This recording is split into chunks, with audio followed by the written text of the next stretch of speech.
Hello, everybody. As we're getting started into our video series on propaganda, how it works, and how it's affecting our modern life, I thought it would be a good idea to first take a couple of videos, about the same length as my intro, to explain each of the major types of propaganda that we're going to be discussing, sort of to define the terms while also fleshing out the bare bones of this. All right?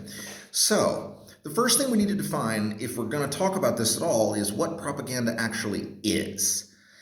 Now, propaganda is the art and the science of using selected information and control over access to information to influence people's thoughts, emotions, and behaviors. Essentially, it works like this. Propaganda first gives you a piece of information. Now, this information can be anything. It doesn't have to be true. It can be a lie. It can be a mistake. It can be deliberately out of date. It can be a partial piece of information, leaving out important pieces of context or further development. Then the propaganda uses that information by presenting it in such a way that it changes your emotions and your thoughts. Now, primarily, propaganda is an emotional exercise. Some of it does engage with us on a rational level, but all of it engages with us on an emotional level in some way, because emotions react quickly. Thinking takes time. Feeling can be accomplished in the blink of an eye. And then, having used that piece of information to elicit a given emotional state or train of thought, the propaganda attempts to change your behavior, either to guide you towards action or to cause you to become paralyzed so that you cannot act. Now, the first and oldest form of propaganda, and what we're going to talk about today, is something that I like to call alternate reality propaganda. Now, this is the oldest form of propaganda, which, as I said in my intro, goes back at very least to Sumerian tablets and the walls of Neo-Assyrian cities. Honestly, this stuff probably goes back about as far as art, which makes it potentially older than humanity itself. And what alternate reality propaganda tries to do is to create an image of the world that is in some way false. Now, all propaganda is in tension within a relationship between what we might call truth and reality. Alternate reality propaganda is in a fairly extreme state of tension between truth and reality, because truth is whatever the propagandist wants you to believe that it is, whereas reality is what you can observe with your senses or test scientifically through experimentation. Now, sometimes alternate reality propaganda has a setup where truth and reality are very close together. The only difference between them might be that the truth simply omits part of the reality that would work against the propagandist's aims. A classic case of this is British propaganda during the Second World War. A lot of the propaganda there was directed at keeping up morale among both the civilian and military populations. What this meant doing was amplifying true good news and maybe even exaggerating a little bit, while suppressing true bad news. We see this operating in Ukraine right now. There is a very strong cultural and political impetus against bad news in Ukraine itself. And certain kinds of bad news are actually against the law right now under Ukraine's martial law system. This, by the way, is nothing unusual. Every country does this during wartime, partly because bad news brings down the morale of the population, and partly because bad news is also information for the enemy.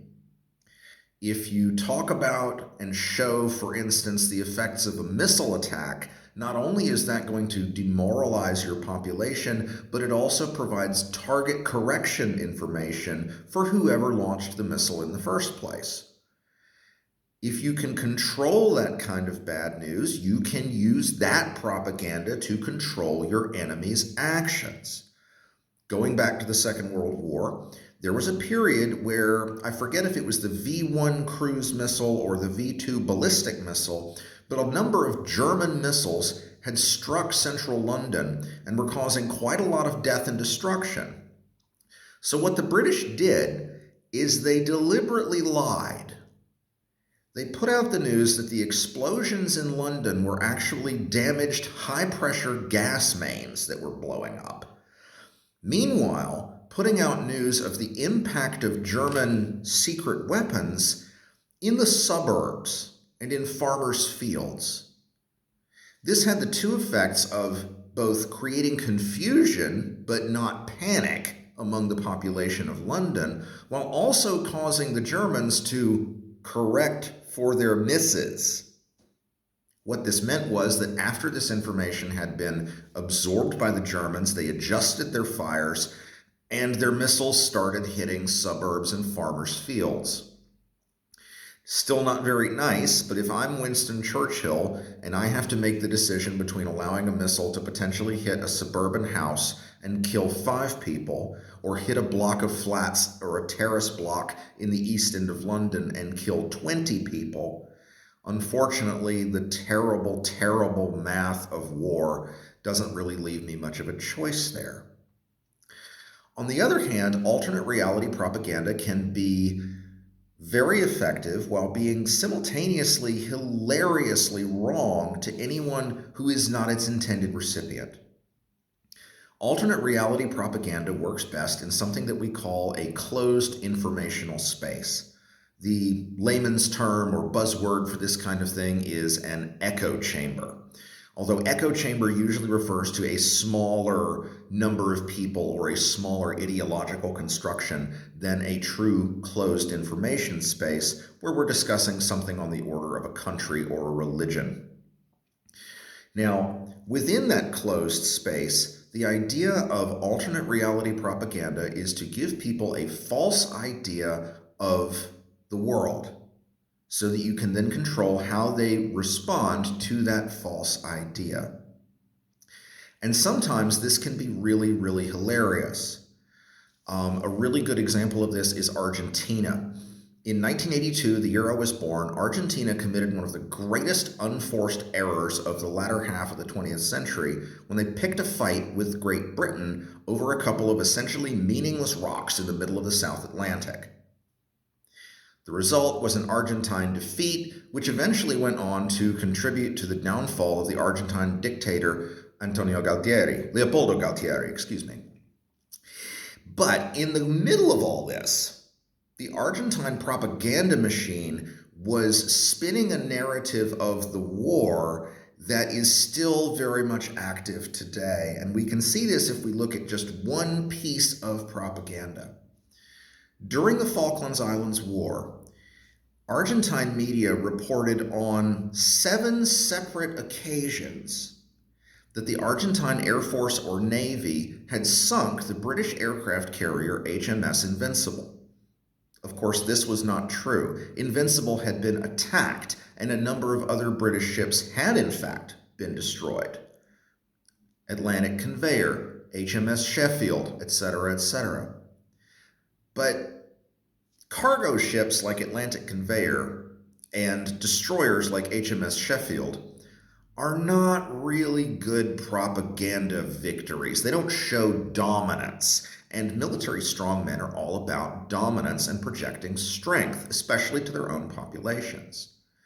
And so Galtieri's propaganda organs cooked up this story that Atlantic Conveyor had not actually been sunk along with most of the British helicopter fleet, but rather that HMS Invincible had been sunk with its entire Harrier Air Group, and that in order to cover up this loss, the Thatcher government had pulled Atlantic Conveyor out of the fleet, sent it to the Azores to be essentially refitted into a stage prop version of HMS Invincible.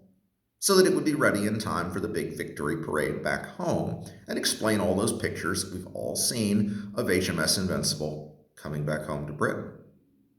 The story further holds that Atlantic Conveyor then lived out the rest of its life essentially as HMS Invincible in a trench coat.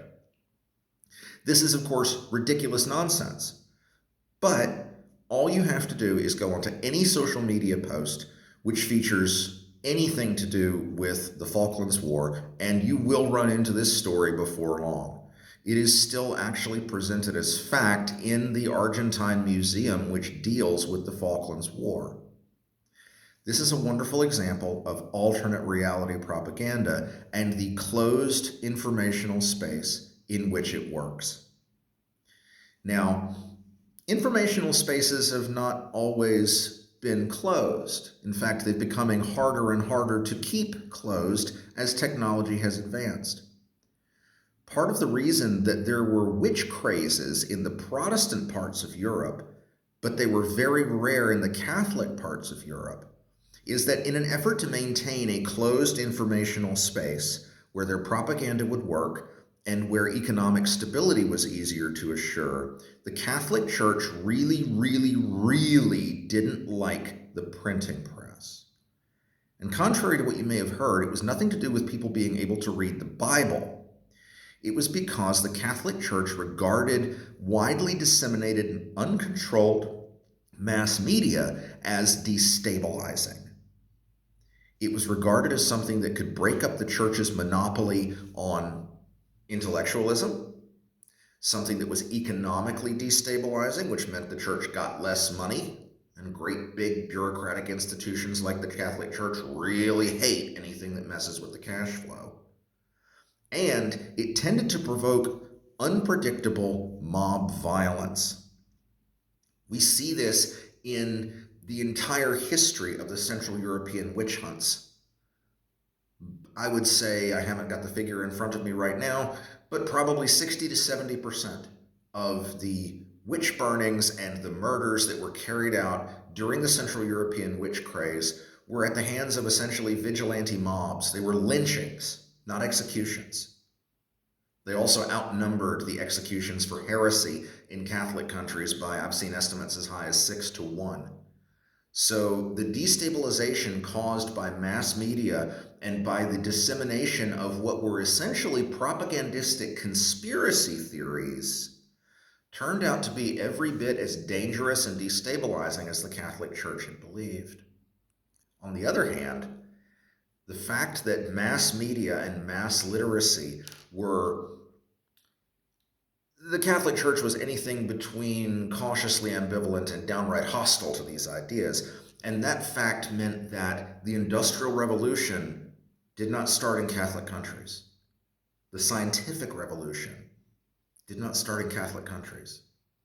In order to do these things, you need a literate population, and you need the ability to disseminate information to them in a very broad way so that it gets to as many people as possible and they can absorb it at their own speed and do with it what they will.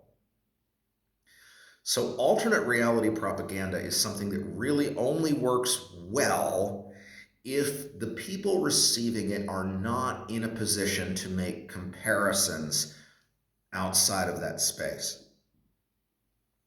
It also starts to break down when people start to notice a significant disconnect between the truth of the propaganda and the reality that they can see in front of them.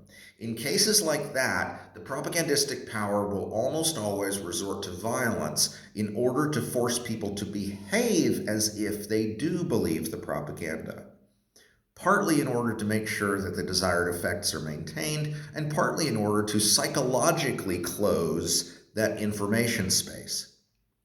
A good example of this is going back again to the Second World War. It was actually a capital offense in Nazi Germany for people to have a radio in their possession which had the ability to receive the BBC, British propaganda. The British, on the other hand, they did not do this. They allowed the information space to remain largely open, and in fact, German propaganda broadcasts were a source of comedy. The Germans employed an upper crust twit of the highest order who spoke with, of course, very precise, excellent received pronunciation, what we would call BBC English, as a newsreader on propaganda broadcasts that were sent into Britain. But the things he was saying were so divorced from the reality that British people could observe for themselves that it became a source of comedy. People would sit around and listen to Lord Haw Haw in the evenings for a laugh. Americans did the same thing with a broadcaster operating out of Japan, an American woman who went by the nickname Tokyo Rose. So if you're trying to create alternate reality propaganda, the bigger the gap between truth and observable reality, the harder it is to maintain. The more work you have to put into making sure that people believe it, or if they don't believe it, act as if they do. And this has created this has resulted in one of the biggest weaknesses of the modern propaganda ecosystem. The reason that there has been a shift over the past 25 to 30 years, starting before that, but it's really had legs since the mid to late 90s, has been the creation of the internet. Because the internet allows for enormous amounts of information and counter-propaganda to flood into any informational ecosystem you can think of. The Great Firewall of China was an attempt to prevent this. It didn't work. Because even though the Great Firewall of China exists, and even though people can get themselves into a lot of trouble for breaking it, if they make a habit of that, VPNs exist as well. The only way to keep the internet from being a major contributor of counter-propaganda and counter-information is to keep the internet out completely. And that was potentially possible up until around 2010. Because in 2006 and 2007, a very interesting technology came onto the market called the smartphone. Mobile phones, prior to this, had largely been just communications devices, just like landline phones. Some of the later flip phones had started to have cameras that were not too bad, but you couldn't use them to access the World Wide Web. But starting from the very first generation of proper smartphones, the internet was accessible to anyone who could get signal. It might take a very long time, depending on the quality of that signal, but you could make it work. And this is an object that is small enough and lightweight enough and unobtrusive enough that it can be gotten into a lot of places that something like a laptop could not. Even in North Korea, which is an example of alternate reality propaganda so profound that, at least for a time, I don't know if this is true anymore, but at least for a time, the North Korean people were taught that Kim Il-sung and Kim Jong-il created the world and could control the weather. Don't know if that's still true or not. I don't know what they teach them about Kim Jong-un, frankly. I'm not a North Korea watcher. But for a time, that was the sort of thing that was taught even in their schools because there was no internet access. Access to the internet was wired. Cut the wires or prevent them being laid, and there is no internet. But now, with the advent of smartphones and satellite media, information about the outside world has even begun to penetrate North Korea. And in countries of the developed world and the developing world, where internet access is common, alternate reality propaganda has largely ceased to be effective. And that means that starting sometime in the 1980s, early 1990s, a new form of propaganda began to come online. It was a slow transition. At first, this type of propaganda was seasoning in a dish that was otherwise composed of alternate reality propaganda. But this new variety has turned out to be much more effective and much more dangerous. And in our next video, we'll discuss this second variety of propaganda, which I call no reality propaganda. That's it for today, folks. Thanks for checking this out. Remember, don't trust but verify. Just verify. See you soon.